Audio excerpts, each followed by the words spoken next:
Shalom, brothers and sisters.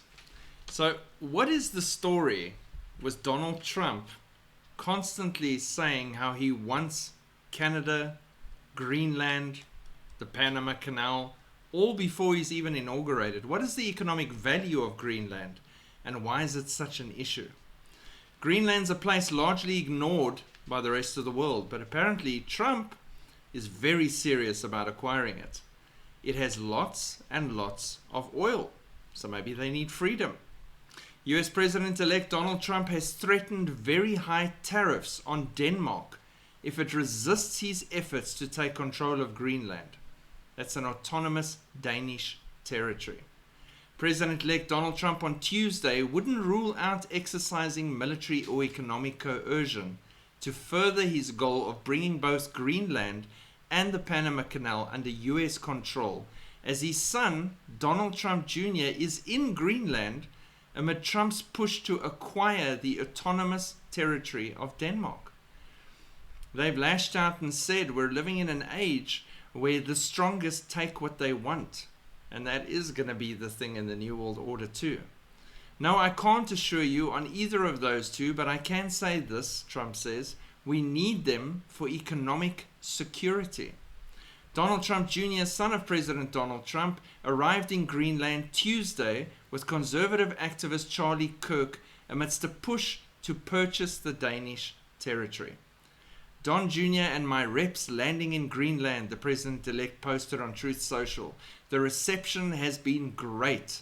They and the free world need safety, security, strength, and peace. This is a deal that must happen. MAGA, make Greenland great again. Greenland Prime Minister Moot Borup Egede insists his country will never be for sale.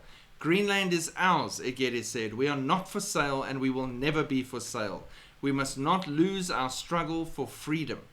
Egede was responding to an assertion from Trump that the United States must acquire Greenland for purposes of national security and freedom throughout the world. So if Trump gets Greenland, the whole world gets peace and freedom. This is not the first time the US has shown interest, though, in acquiring the island. So before we just lay it all at Trump's feet, this plan goes way further. Under President Andrew Johnson in 1867, the US State Department noted Greenland's resources and location as ideal for acquisition, but made no formal efforts at that time. So there's already the one president. Nearly a century later, President Harry S. Truman offered Denmark $100 million for Greenland in 1946 after recognizing its strategic value post-World War II. Truman also considered trading parts of Alaska for Greenland, though the deal never materialized. So you see a history and a pattern of leaders of America trying to gain control of Greenland. On top of that, and on top of the Panama Canal thing, ministers say Trump's threat to absorb Canada needs to be taken seriously.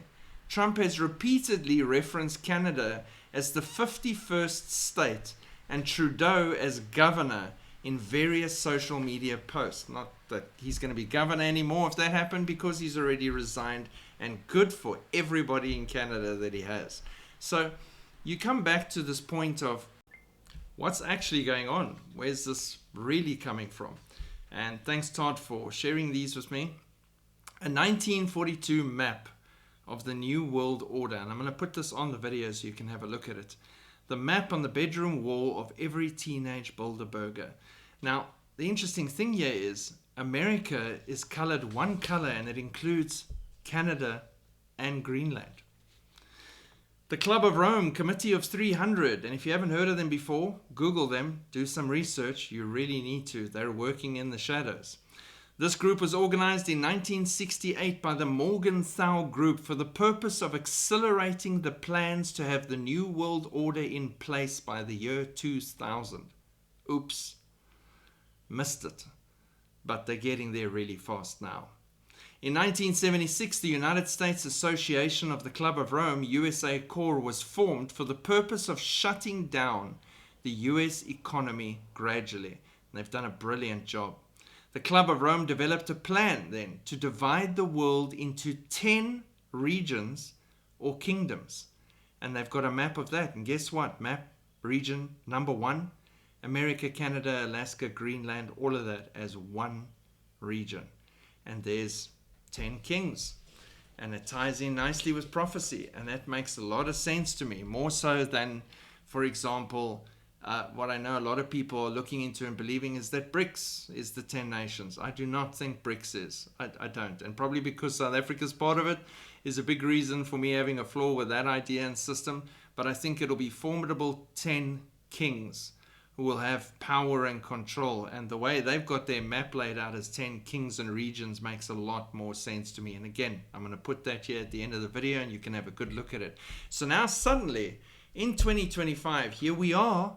And we're seeing these plans come out of seemingly nowhere because people have forgotten about the previous presidents that were trying to do the same thing and achieve the same goal to bring this thing to pass and get the thing accelerated so we can get to the New World Order. And now suddenly, seemingly out of time and a rush in place, everything else prepared, let's get this region thing sorted once and for all.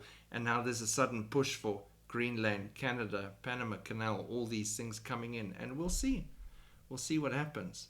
Interesting times, accelerated speed at which prophecy is moving. And in a moment, in a twinkling of an eye, will bounce shortly. Keep that ear like this when you're walking so you can hear that trumpet first. Shalom.